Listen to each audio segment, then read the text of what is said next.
नमस्कार मित्रमैत्रिणींनो, व्लॉग्स प्रतीक्षामध्ये तुमच्या सर्वांचं मनापासून स्वागत आहे. आयुष्मानचा हाय स्पीकरवरून आजच्या व्लॉगला आपण सुरुवात करूया. थंबनेलवरून तुम्हाला समजलंच असेल की आम्ही आज आमच्या इथे मलकापुरम या ठिकाणी लागणाऱ्या आठवडी बाजारात जाणार आहोत.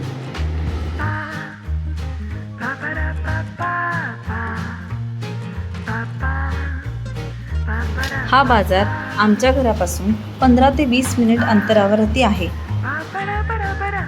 आम्ही शेअर ऑटोने निघालो होतो. शेअर ऑटो असल्यामुळे प्रत्येकी 20 रुपयात आम्ही तिथे पोहोचलो.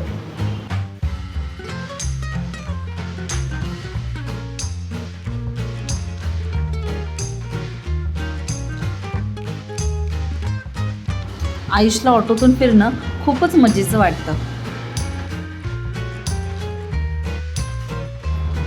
घरापासून बाजारापर्यंतच्या रस्त्यामध्ये जेवढी दुकानं आहेत त्या दुकानांमध्ये आपल्या जीवनावश्यक वस्तू सर्व प्रकारच्या इथे मिळतात.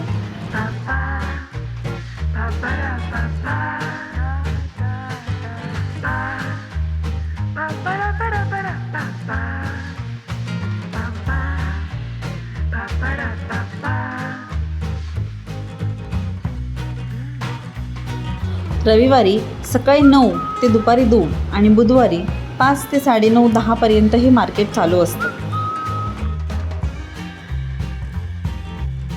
मला या बाजारात येणं नेहमीच आवडतं, कारण इथे जास्त प्रमाणात पालेभाज्या मिळत नाहीत आणि या दिवशी इथे थोड्याफार प्रमाणात का होईना काही पालेभाज्या मिळतात. या बाजारात येण्याचं प्रमुख कारण म्हणजे आम्हाला सर्वांना मेथीची भाजी फार आवडते आणि इथेच फक्त मेथीची भाजी मिळते.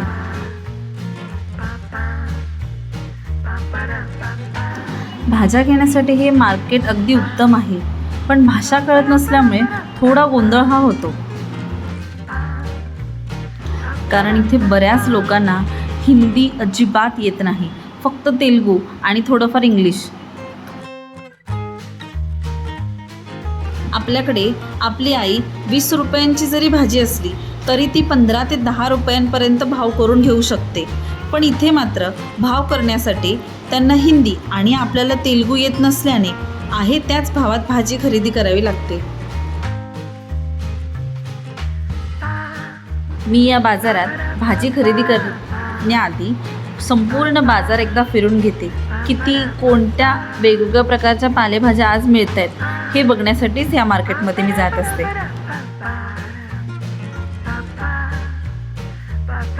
ज्या ठिकाणी मेथीची भाजी दिसते त्याच ठिकाणी थांबून मी पहिल्यांदा खरेदी करते.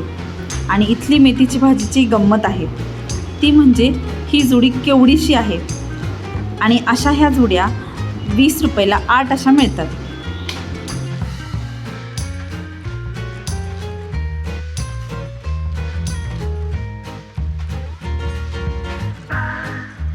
जशी मेथीच्या भाजीची जुडी आहे त्याचप्रमाणे ही कांद्याची पात ही सुद्धा 20 रुपयाची.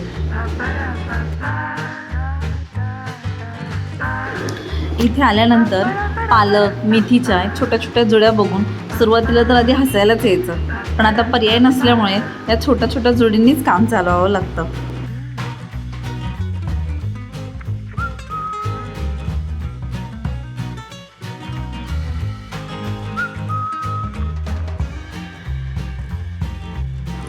इथे काही वेगळ्या प्रकारची कंदाची भाजी सुद्धा दिसली.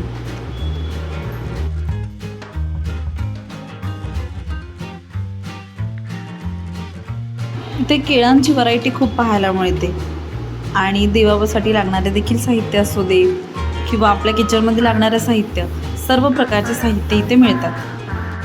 तेही इतर दिवशीच्या बाजारापेक्षा आज थोड्या कमी रेटनेच मिळतात.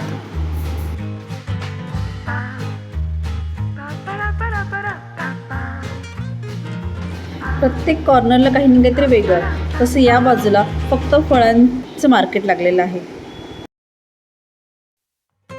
पालेभाज्यांच्या खरेदीनंतर फळांची खरेदी करून आम्ही आमचा बाजार संपवला.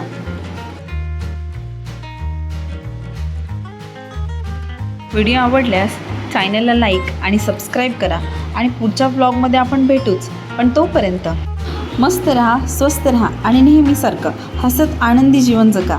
धन्यवाद.